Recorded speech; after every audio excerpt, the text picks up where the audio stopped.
Glad you came in today. How's it going today for you? Just kind of the same as it's been for the last few months.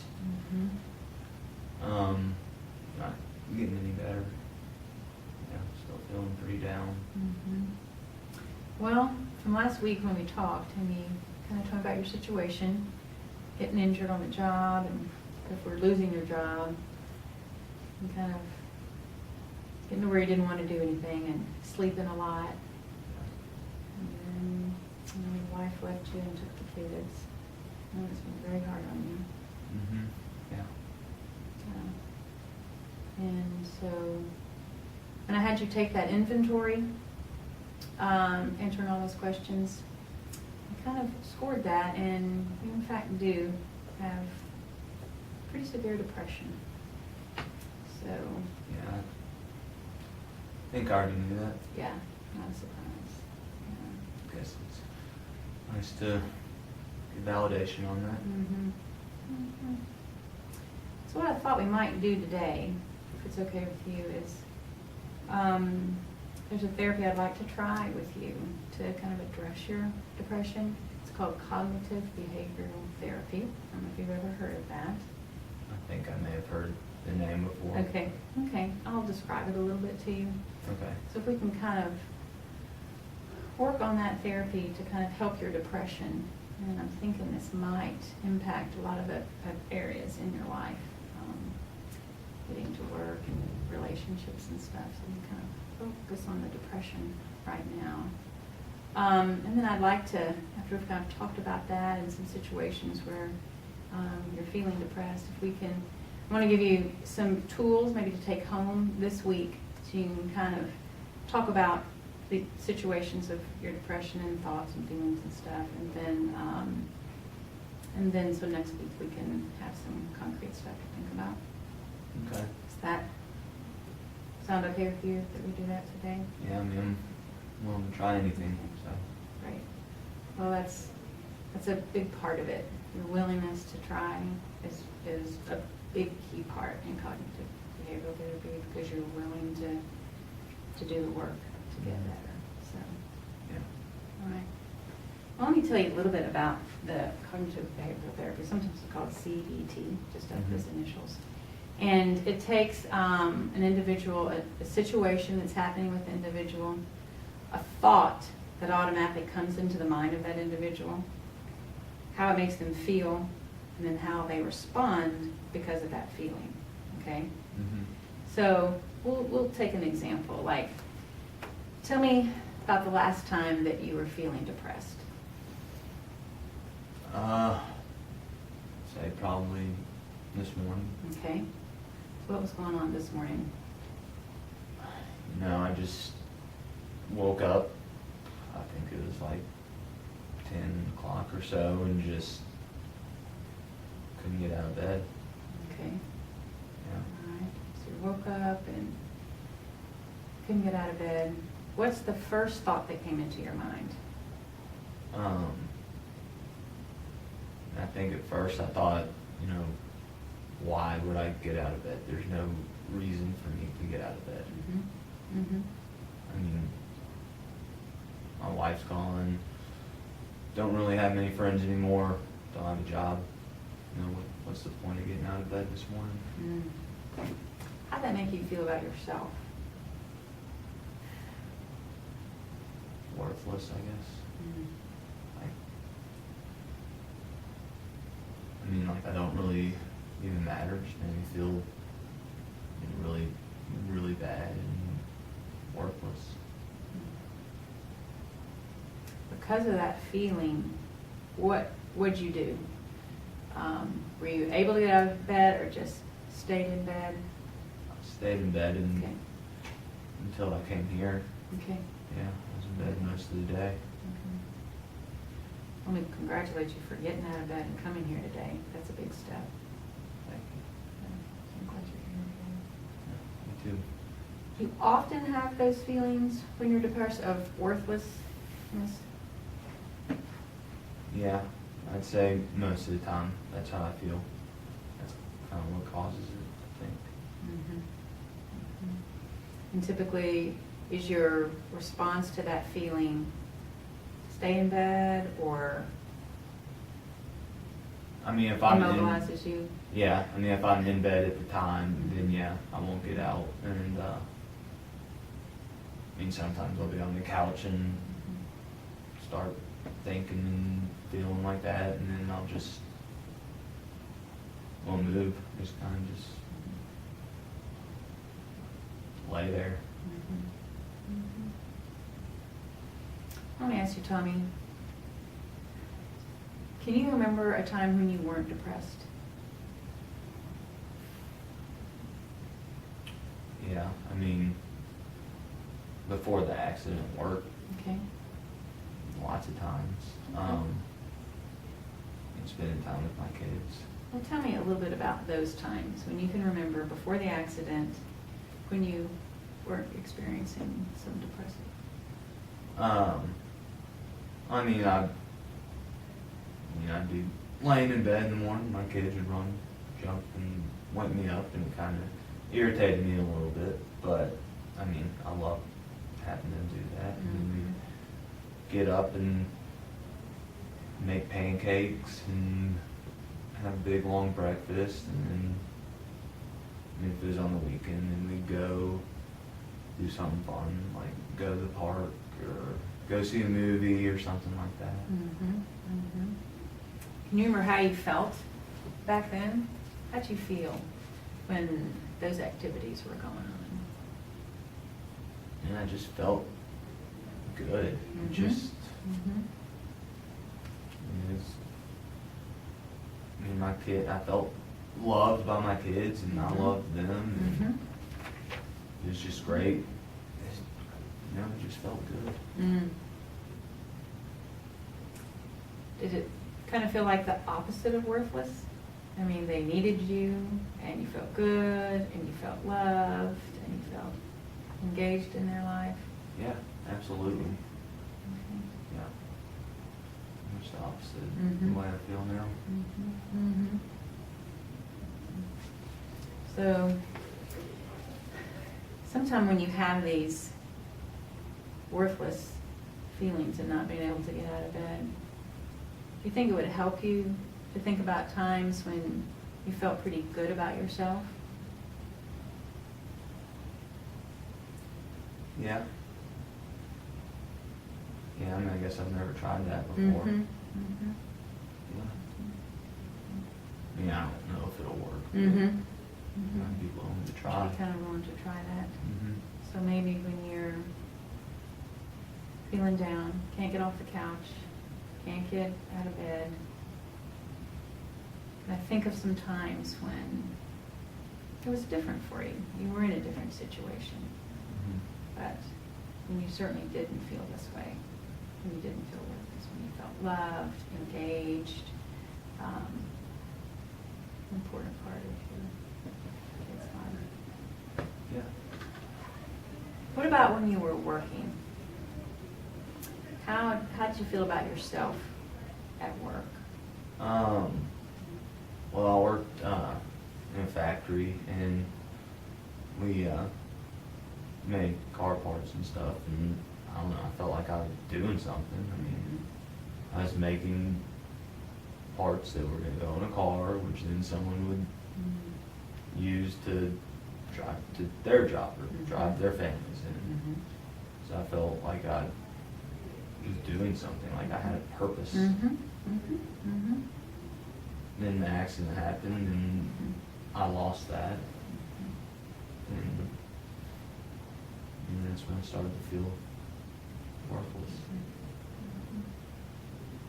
I'm glad you can still feel or remember some times when you felt that you did have a purpose and you felt loved and valued. And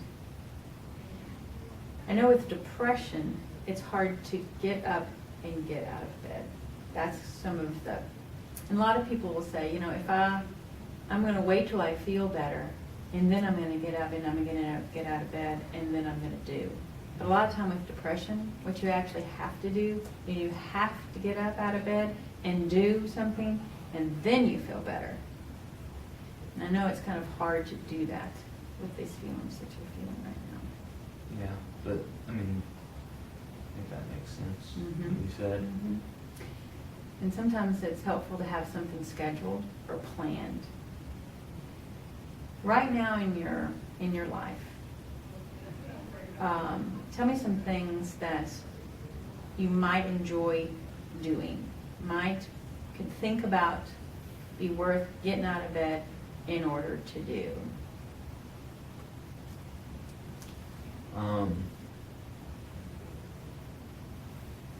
You know, would say see my wife and kids, but I don't know if that's really an option right now. Mhm. I always loved fishing. Okay. Yeah, always enjoyed doing that.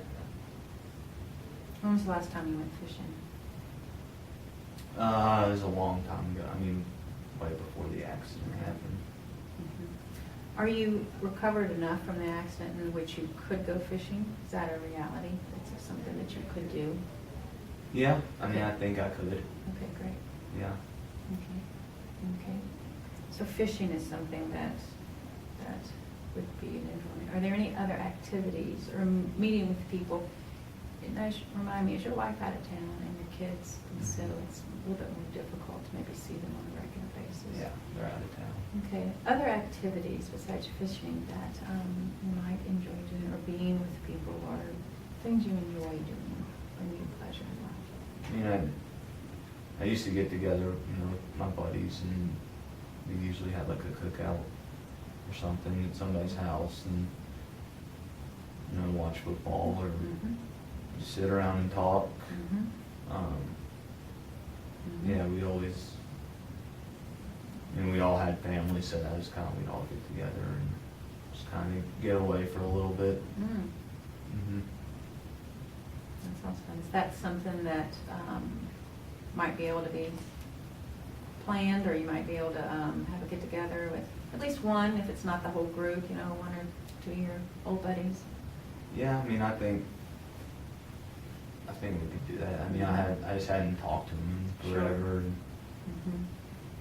I mean, when after the accident, since I've been feeling so down, I haven't really made any effort with them at all. And they kind of tried at first, Mhm. but then I just never followed up with any of them.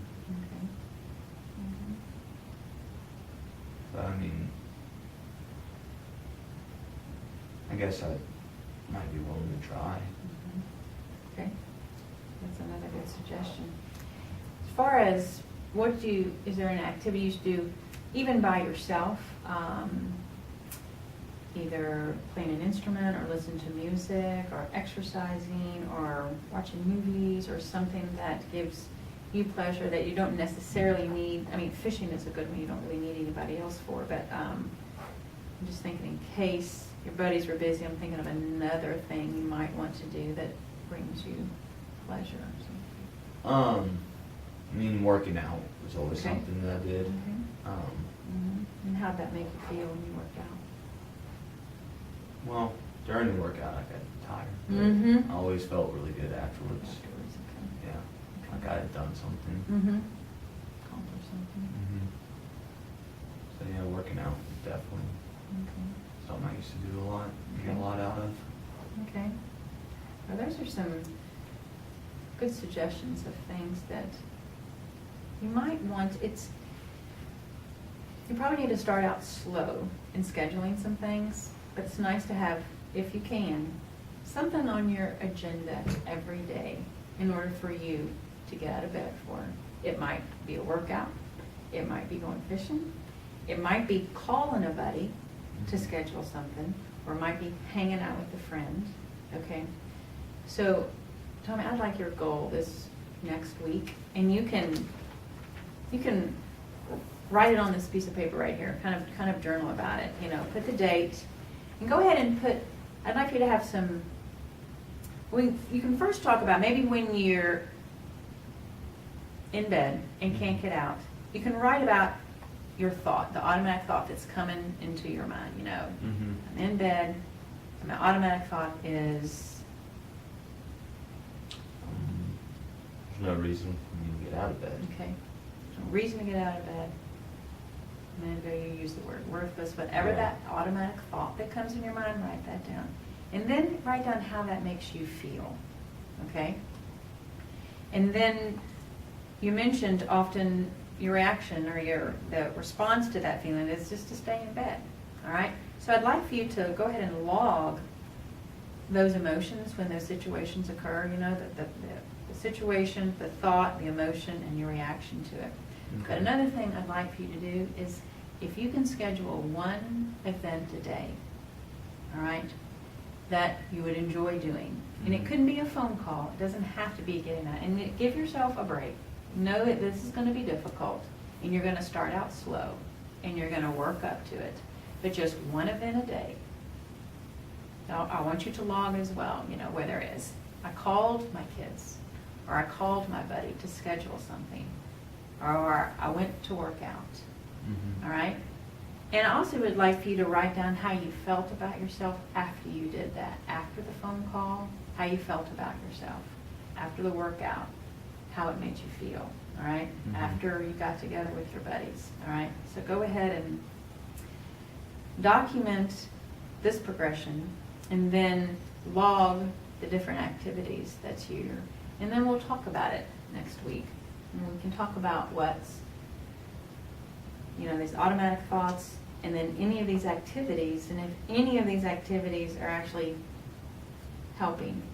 And Okay. it might take a while, Tommy. You have to be patient with the process, be patient with yourself, and other people. I mean, you mentioned a while ago that your buddies, you know, they tried connecting with you, and it was maybe difficult, and they'll probably be glad that you're wanting to re-engage with them, so that might be encouragement to you as well. So, is this something that you can work on this week? Yeah. Okay. Does it feel Yeah. overwhelming, or? No, I mean, I feel good about that. I mean, it's just gonna be different, but Mhm. like I said, I'm willing to try whatever I need to right now. I think that's a big part of this, the willingness to try, and the patience that's going to be a process and take time. But we'll go through this step at a time, and we can talk about it and see what's working and what's not working, and we can make changes on it. Mhm. But I think this CBT really helps you think about, you know, what's going on and why am I feeling this way. You know, identifying the thoughts in your mind and why I might be thinking of this and why I'm reacting because of this. And you might even rate your emotion and say, yesterday I felt, you know, my feeling of worthlessness on a scale from 1 to 100 was 90. But today, it's actually 80. Mhm. And maybe next week, it might be 70. So if you want to add a particular number to associate the association with that feeling, you know, of worthlessness, if you want to kind of put a value on it, you know, and we can kind of see how that adjusts with time. That might be a helpful Yeah, thing too. it sounds like it would be helpful. Okay. All right. Well, we'll talk about that next time. Okay.